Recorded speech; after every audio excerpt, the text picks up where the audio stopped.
Nous allons étudier ensemble les activités du processus et les livrables qui sont associés à la phase de lancement d'un projet PM Square.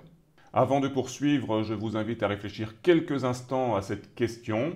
La phase de lancement d'un projet PM Square est-elle obligatoire? Vous pouvez mettre la vidéo en pause et on se retrouve ensuite pour la réponse.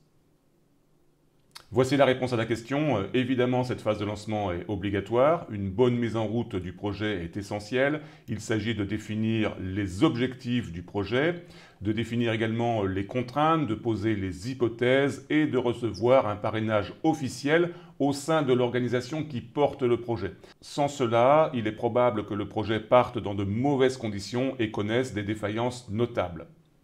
Vous avez ici, pour vous aider à mémoriser le rappel du cycle de vie d'un projet PM Square, avec un focus particulier donc sur la phase de lancement, avec les 3 livrables qui y sont associés, que nous allons maintenant voir dans le détail. Alors en quoi consiste cette phase de lancement? Voici des premiers éléments de réponse. Tout d'abord, il s'agira évidemment de définir les objectifs du projet. Qu'est-ce qu'on cherche à faire avec ce projet? De poser des hypothèses de faisabilité, des hypothèses aussi de se dire finalement si on ne fait rien, qu'est-ce qui va se passer?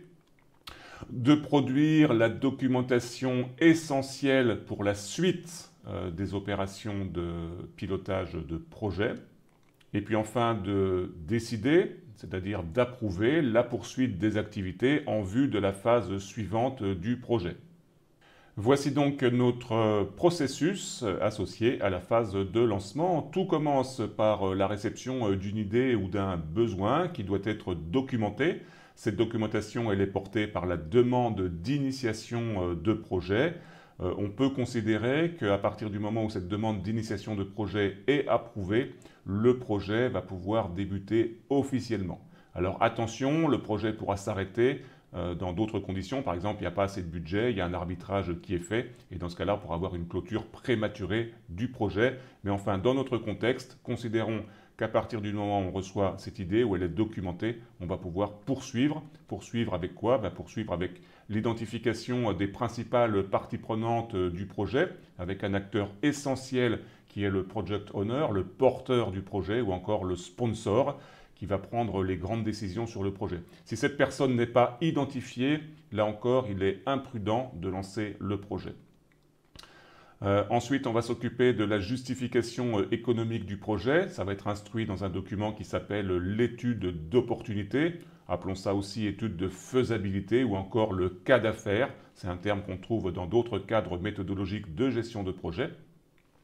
Ensuite, on va s'occuper de définir le périmètre du projet et son organisation principale, les premières lignes d'organisation du projet avec les acteurs et puis la comitologie. Ça va être porté par un document qui s'appelle la charte du projet.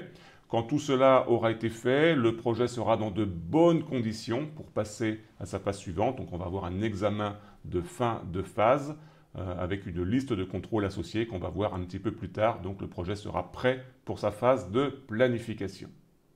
Dans cette phase de lancement, les documents de gestion qui sont produits ont une relation qui permet de consolider la vision que l'on doit avoir du projet jusqu'à poser son organisation pour le démarrer convenablement. C'est ce que vous avez ici symbolisé sur ce diagramme. Alors voici donc la relation entre les documents qui sont produits pendant la phase de lancement. Donc la demande d'initiation de projet répond globalement à la question quel défi métier se pose à l'organisation. L'étude d'opportunité ou l'étude de faisabilité ou encore l'étude du cas d'affaires va répondre à la question de quoi avons-nous besoin pour relever ce défi en apportant le plus de valeur au projet.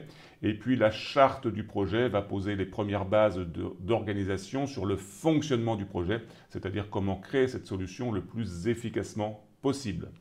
Vous avez ici en synthèse les documents qui sont produits donc, au titre de la phase de lancement du projet pour vous aider à bien sûr à bien mémoriser. Vous voyez que figurent également les registres du projet, on en reparlera, ils sont simplement initialisés au titre de la gestion de la configuration. Je vous laisse donc regarder ce diagramme.